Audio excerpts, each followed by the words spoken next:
வடிவேல உருவாக்குனது மெயின் விஜயகாந்த். ஏங்க எல்லாம் ஒருத்தவங்க செத்ததுக்கு அப்புறம் 5000 பேர் 50,000 பேர் வந்தா இவன் போய் தலையை காட்டணும்லங்க. ஒரு சிஎம் 2 இடம் வராருங்க. இவர் சென்னையில இருந்துட்டு எல்லாம் போலீஸ் பாதுகாப்பு வச்சு பணம் இல்லையா என்னால உண்டு இன்னைக்கு வடிவேல தெரியாத பார்த்து போலீஸ் வச்சுக்கோ 4 பாடி அடிச்சு கூட்டு போ. யார் உள்ள வருவா? போலீஸ் மீறி உள்ள வந்து அடிச்சு வருவாங்களா? வடிவேல் சார் வந்து இந்த கோண்டாமணி சார் இறந்தது கூட போலன்னு சொல்லி விவேக் இறந்து வரல. யார் சாவு வரலங்க. வடிவேல் சார் வந்து எல்லாரும் நம்ம தான் உருவாக்குறோம் காமெடியனா. யார் சாவு வடிவேல் வரல. கேப்டன் மறைவுக்கு வடிவேல் வரல. அதுக்கு என்ன சொல்றீங்க? வந்து அவருக்கு பிரச்சனையா இருக்கும்னு கருதி இருக்கலாம். வேற ஒன்றும் வரக்கூடாதுன்னு நினைச்சிக்க மாட்டாரு. ஏன்னா கேப்டனுக்கு ரொம்ப ஒரு அவருக்கு ஆகாத அரசியல் ரீதியான மோதலுக்கு உங்களுக்கே தெரியும் பத்திரிகை துறைக்கு. சரி, அந்த மாதிரி பொது இடத்துக்கு வரும்போது அவருடைய ஆதரவாளர்கள் மத்தியில் அவர் ரொம்ப நீண்ட கியூ இருக்குது இல்லையா? பீச்சிலேருந்து கிட்டத்தட்ட 4 கிலோமீட்டருக்கு அவருடைய ரசிகர்களும் தொண்டர்களும் கண்ணீரோடு வேதனையோடு இருக்கிற இடத்துல ஒரு ஆப்போசிட்டாக இருக்கக்கூடியவர் வந்தால் நல்லா இருக்குமான்னு நினச்சி வராமல் இருப்பார். அது என்ன சொல்றதோடையது அதெல்லாம் கிடையாது. ஒரு மனிதன் இறந்துட்டாலே முடிஞ்சு போச்சு. அது எதிரி எவ்வளோ பெரிய எதிரியாக இருந்தாலும் முடிஞ்சு போச்சு. ஒன்றும் இல்லை. நான் என்ன கூட பேட்டி கொடுத்தேன். இப்போ பெரியார் வந்து பார்த்தீங்கன்னா அண்ணாவை திட்டாத வார்த்தையே கிடையாது.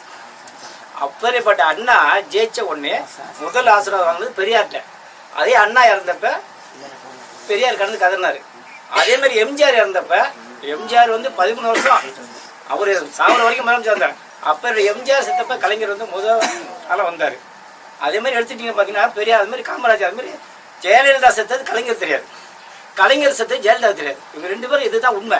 அதே மாதிரி விஜயகாந்த் இன்னைக்கு ஏங்க ஒன்றும் இல்லைங்க. நீங்கள் முதல்வர் அரசியல் 1000 பேர் இருந்தால் கூட அவர் ஒரு தனியாக கட்சி போனால் கூட கலைஞரும்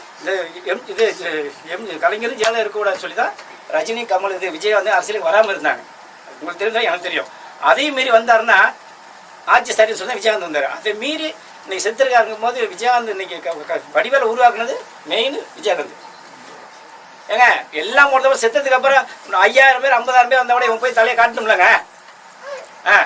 ஒரு சிஎம் 2 இடம் வராருங்க. இன்னைக்கு அவருக்கு வேற வேலை இல்லையா? தமிழ்நாட்டில் எத்தனையோ லட்சம் பேர் வேலை இருக்கும்போது அதை விட்டுட்டு 2 இடம் வந்து 72 குண்டு மலைக்கு நின்று போட்டு போறாரு. இவர் சென்னையில இருந்துட்டு எல்லாம் போலீஸ் பாதுகாப்பு வச்சு பணம் இல்லையா என்னால உண்டு விஐபி தர்ஷன். நான் போல 10 நிமிஷம் போய் பார்த்துருந்தேன் விஜயகாந்த் சார். 10 நிமிஷம் தான். தயார் பசங்க வரணும்னா டக்குன்னு 7 பேர் போன விட்டாங்க. 10 நிமிஷம். ஏன் இன்னைக்கு வடிவேல் தெரியாத பார்த்து போலீஸ் வச்சுக்கோ 4 பாடி அடிச்சு கூட்டு போ.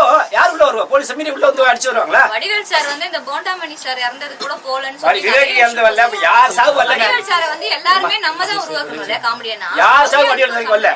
விவேக் அது இல்லை சொல்றேன் கேட. இதனால அண்ணன் சொல்லும் போல சேர் சொல்லும் போல எங்களுக்கு சினிமா தான் முக்கியம். இருந்தாலும் சார் இப்போ விஜயகாந்துங்கும் போது இன்னைக்கு சினிமா திரையுலகத்து இன்னைக்கு மிகப்பெரிய ஆளாக விஜயகாந்த் அந்த வார்த்தை நாங்கள் சொல்கிறோம். ஆனால் இந்த படத்தை நீங்கள் பெரிய லெவலில் ப்ரொமோட் பண்ணுங்க. ஏன்னா அவரு தான் விஜய் சிறப்பு இருந்தாங்க. என்ன காரணம் சார்? அதை பற்றி நினைக்கிறீங்க சார்? விஜய் வரதுக்குள்ள நான் 10 நிமிஷம் முன்னே தான் நான் போயிட்டு வெளியே வந்தேன். அதுக்கப்புறம் விஜய் சார் வந்தார். நான் இப்போ கவனிக்கல. நான் காரில் வந்து அது என்னன்னா உண்மையாக சொல்லட்டுமா?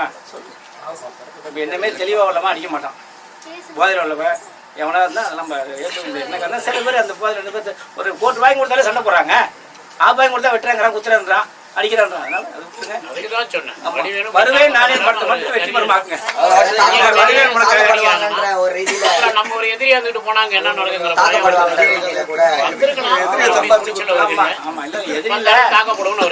அண்ணன் சொன்னதே இதுதான். இப்ப ஒண்ணு இல்ல. இப்ப யாரா இருந்தாலும் சரிப்பா. தேவர் ஜெயந்திக்கு போன எடப்பாடி தாக்கப்பட்டாரு.